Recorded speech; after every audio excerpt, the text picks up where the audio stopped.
Bristol Community College, Mathematics with Dan Avedikian, Math 011, Arithmetic, Section 1.4, Problem 24.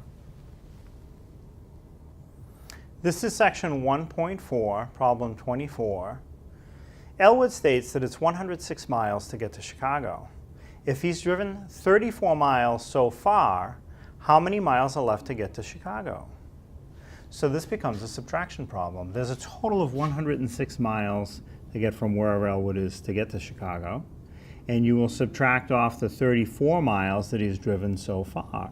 And you want to write that so that the rightmost digits of each number line up vertically. So to start, I go to the rightmost column of digits and I will subtract 6 minus 4, which gives me a 2.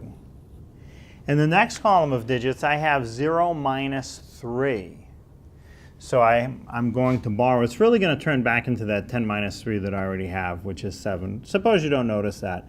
To borrow, you will go over one column of digits to the left, find the number in the upper column of digits, and reduce it. So right now it's a 1. I'll cross it off, reduce it to a 0. And then I can take the 0 that I was working with in the middle column, put a 1 in front of it, and it changes from a 0 into a 10. And now I can subtract 10 minus 3, which is 7. And then if you go over one more column, you have 0 minus nothing underneath it, which is 0, and you don't really have to write it. So the answer is 72, but since this is an application problem and includes units of measure, you should have the same units of measure in your answer. So it's not just an answer of 72, it's an answer of 72 miles. So there's 72 more miles to go for Elwood to get to Chicago.